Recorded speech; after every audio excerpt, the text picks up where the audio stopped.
Pakistan, China की establishment और RSS और सारी मनुवादी फोर्सेस पूरी ताकत लगा रही हैं कि भारत को कमज़ोर किया जाए, हिंदू मुसलमान के बीच में लड़ाई करवा के। जो पाकिस्तान की इस्टेब्लिशमेंट है, चाइना की इस्टेब्लिशमेंट है, मोदी जी की मदद से या मोदी जी के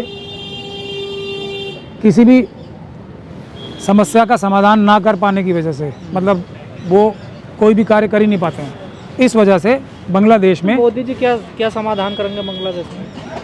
मोदी जी जो चाइना और पाकिस्तान कर रहा है उसको रोकने का काम तो कर सकते हैं। हमारा सबसे प्रिय पड़ोसी जो है बांग्लादेश है, सबसे ज़्यादा फंडिंग हम करते हैं। पाकिस्तान कर भारत करा रहा है सब कुछ।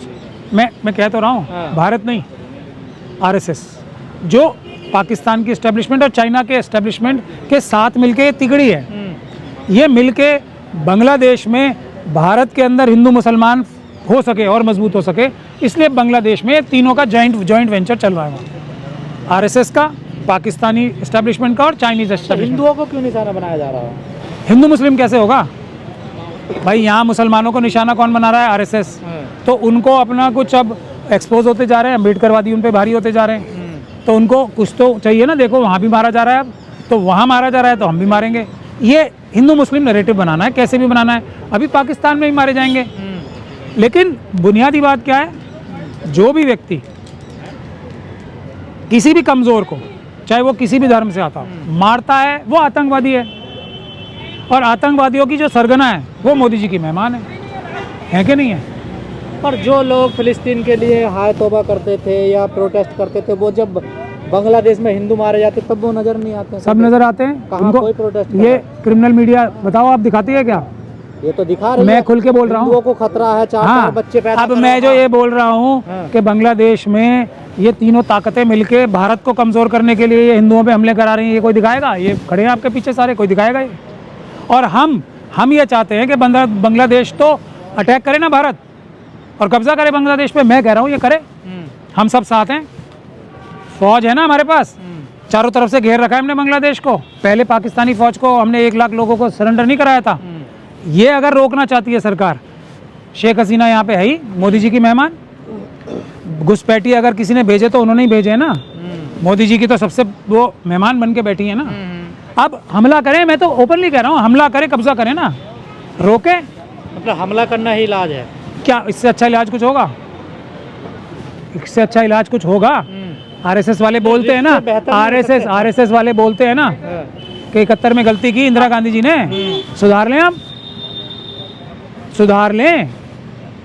क्यों नहीं करते अटैक? नहीं, अटैक नहीं करना है, सोल्यूशन नहीं चाहिए। ये प्रॉब्लम जितने हिंदुओं की वहाँ पे हत्या होगी, उतना यहाँ पे हिंदू मुसलमान भारत में करने में आरएसएस और बीजेपी को फायदा होगा। विपक्ष वाले कह रहे हैं मुसलमानों के साथ लिंचिंग होती है, इसलिए हिंदुओं के साथ हो रही है। मैं क्या कह रहा हूँ आपको, ये विपक्ष के अंदर जो ये लोग बोल रहे हैं वो आरएसएस के स्लीपर सेल्स हैं।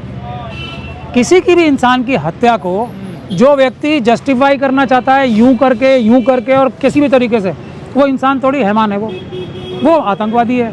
इसमें बहस किस बात की है? हम बोल रहे हैं ना अटैक करो, मैं बोल रहा हूँ करो अटैक, बोलो, हमें परमिशन। ये सुरक्षा क्यों दे रखी है बांग्लादेश को? यहाँ पे बांग्लादेश के हम अभी ये प्रोटेस्ट करने जाएं, हमें 1 किलोमीटर दूर से रोक लिया जाएगा।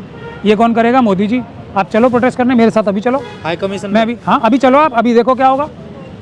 हमने पाकिस्तान के खिलाफ प्रोटेस्ट किया 2020 में, मेरे ऊपर आज तक मुकदमा चल रहा है कि पाकिस्तान के खिलाफ प्रोटेस्ट नहीं करोगे आप। ये मोदी जी की सरकार करती है। मेरे से अंडरटेकिंग लेना चाहते थे, मैंने कहा मुकदमा कर दो, अंडरटेकिंग नहीं दूंगा कि मैं पाकिस्तान एम्बेसी पे प्रोटेस्ट नहीं करूंगा। ये तो हालत है। फिलिस्तीन के समर्थन में परमिशन मिल जाती है? बिल्कुल मिलेगी, क्यों नहीं मिलेगी? क्योंकि वहाँ भी ये हिंदू मुसलमान देख पाएंगे। हाँ, अगर में कैसे हिंदू मुसलमान देख पाएंगे? क्योंकि मुस्लिम वहाँ पे मारे जा रहे हैं ना। तो जो आरएसएस वाले ये बताते हैं कि भारत का फ़ायदा हो रहा है, हिंदुओं का फ़ायदा हो रहा है वहाँ वो मुसलमानों को मार के। क्योंकि ज़ायनिस्ट ताकतें और आरएसएस की ताकतें एक ही तो है, फ़र्क थोड़ी है दोनों में। दोनों ही लुटेरे हैं। एक तरीके से जो गंदी मानसिकता है ना, उनके लिए एक पंथ दो काज है। नाम हिंदुओं का लो, मारो हमारे लोगों को ही। भाई ये भी तो बाबा साहब के लोग हैं, समझ रहे हो आप बात? मारे भी हमारे लोग जाएंगे और नुकसान भी हमारा ही होगा। तो वो आतंकवादी हैं। भाई भारत हमला क्यों नहीं कर रहा? करे ना, 56 इंच की नहीं है, 6 इंच की छाती वाला भी कर सकता है। इंदिरा जी की तो 6 इंच की छाती होगी ना, कितनी होगी? और 6 इंच की छाती ने तो कर भारत में भी दलित मरेगा, बांग्लादेश में भी दलित ही मरेगा, पाकिस्तान में भी दलित ही मरेगा। हर जगह अम्बेडकरवादी मरेंगे, आप समझ लो भाई। अम्बेडकरवादी हर जगह मरेंगे क्योंकि अम्बेडकरवादी इकट्ठे नहीं हो रहे, और इन लोगों का वहाँ भी तो है अम्बेडकरवादी बांग्लादेश में, वो भी कमज़ोर पड़ रहे हैं ना।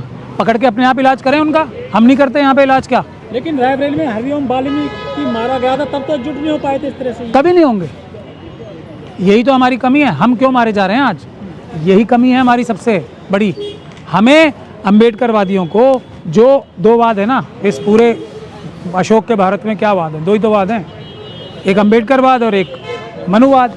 तो अम्बेडकरवादी इस सच्चाई पे होने के बावजूद, संख्या में ज़्यादा होने के बावजूद इकट्ठे होकर कुछ ऑर्गेनाइज नहीं कर पा रहे हैं, तो क्या होगा उनका? लोग कह रहे हैं कि जो चुनाव आ रहे हैं पश्चिम बंगाल में, उसकी जमीन तैयार की जा रही है बांग्लादेश के जरिए। अब बांग्लादेश में किसी को चुनाव लड़ना है क्या? पश्चिम बंगाल में चुनाव किसको लड़ना है? बीजेपी लड़ेगी। लड़ेगी ना, फ़ायदा किसे होना है हिंदू मुसलमान करा के? बाबरी मस्जिद का हम लोगों ने रोक दिया, वहाँ पे जो नाटक हो रहा था रोक दिया, बता दिया, एक्सपोज कर दिया कि आरएसएस ही करवा रही है, तो नया शगुफा। तो मैं आपको बता रहा हूँ, चाइना, पाकिस्तान की एस्टैब्लिशमेंट और आरएसएस और ज़ायनिस्ट ताकतें जो हैं, मोसाद वगैरह, ये सब इन्वॉल्व हैं भारत को कमज़ोर करने में। बांग्लादेश का तो क्या है, वो कोई देश है? देश है क्या कुछ वो? वहाँ के लोगों ने इतनी मेहनत करके वहाँ की इकोनॉमी थोड़ी ठीक की, लेकिन फिर हो गया, वहाँ कोई देश है?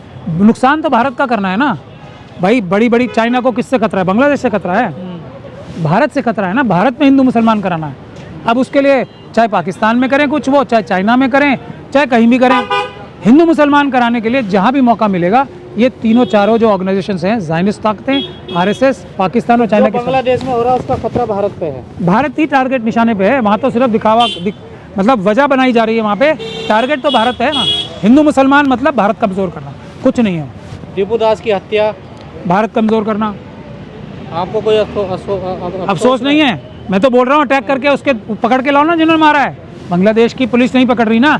मैं तो कह रहा हूँ, मुझे तो इतना मैं देखिए अफसोस करके क्या होगा, हमारे पास सैन्य शक्ति है, हमें अटैक करना चाहिए, क्यों नहीं कर रहे अटैक? करें अटैक। आज तक एक जो इन्होंने ये बोलते हैं ना, ये घुसपैठी आए में, एक घुसपैठिया को अमित शाह जी ने बाहर कराया आज तक? बता दो मुझे। लेकिन राइट विंग ताकतें सड़क पर आ गई हैं आज। नाटक, टोटल नाटक। राइट विंग ताकतें डिफेंस मिनिस्टर साहब के घर जाके आंदोलन करें ना। यहाँ क्या होगा? करके जाओ बांग्लादेश पे अटैक करो ना, करो। हम लोग कह रहे हैं हम साथ हैं इस काम में, बांग्लादेश पे अटैक करो, हम सब साथ चलेंगे, चलो करो, आ जाओ। नहीं, आपको आगे आना चाहिए ना, मैं तो आगे हुई ना कि अगर हिंदू आप अल्पसंख्यकों पे हमला होगा तो भारत में हम अल्पसंख्यकों पे हमला होगा। मैं ये जो चुनाव लड़ रहा हूँ बार काउंसिल का, आप मुझे लड़ने नहीं देना चाहते, अरेस्ट कराना चाहते हो मुझे। अभी मैं जाता हूँ बांग्लादेश के एम्बेसी पे, अभी अरेस्ट कर लेंगे मुझे। मोदी जी आरएसएस के मेंबर हैं, जो बोलेंगे उसका उल्टा सही होता है ना। ये तो फार्मूला मैंने कब से, मैं आपको क्या बता रहा हूँ, जो भी वो बोलेंगे उसका उल्टा सही होने के ज़्यादा चांसेस हैं। यही तो है आरएसएस का, इंडिया में लाकर ऐसे इसका उल्टा सच होने के नागरिकता। मैं क्या कह रहा हूँ, इसका उल्टा सही है। कितने लोगों को 2014 के बाद जो आए हुए हैं, कितने लोगों को नागरिकता दी, ये बता दो आप मुझे। सिर्फ मारना है, अम्बेडकरवादियों को मारना है। जो अशोक का भारत था ना, अफगानिस्तान से लेकर श्रीलंका तक और बर्मा तक, उसमें सिर्फ अम्बेडकरवादियों को मारना है। लेकिन सीमा आता तो सुरक्षित हमारे देश में। रोज़ आतंकवादी हमले हो रहे हैं। यहाँ लाल किले पे हमला हो गया, पहलगाम हो गया, और सीमा को सुरक्षित बताते रहो आप मुझे। अमित शाह जी का इस्तीफा तो होगा नहीं, हो ही नहीं सकता। मतलब ये तो जब तक ईवीएम से चुनाव हो रहा है ना, फिर असली मुद्दे पे आ जाऊँगा। जब तक ईवीएम से चुनाव हो रहे हैं, जो ये चाहेंगे वो करेंगे। पेपर बैलेट से चुनाव करा लो, अभी शायद कहीं हुआ है ना कश्मीर में चुनाव पेपर बैलेट से। अब ये मेरी बात 100% सही होगी ना, जमानतें नहीं बचेंगी। 1 वोट मिला है पेपर बैलेट से कश्मीर में चुनाव हो, 1 वोट मिला है, ये है सच्चाई पेपर बैलेट से निकाय चुनाव में। हाँ, 1 वोट। लेकिन अजय डोभाल तो बहुत मजबूत है, उनकी क्या खुफिया एजेंसी फेल हो गई है पूरे बांग्लादेश में, जिस तरह से हत्या की गई है। जिस दिन अजीत डोभाल जी मजबूत हो गए, उस दिन कमज़ोर कोई रहेगा ही नहीं। अजीत डोभाल जी का एक भौकाल बनाया गया है, उनका कोई भी कारनामा डॉक्यूमेंटेड नहीं है, सब कहानी बनाई गई है। जैसे मोदी जी की 56 इंच की छाती है, अजीत डोभाल जी की 196 इंच की छाती वैसी है।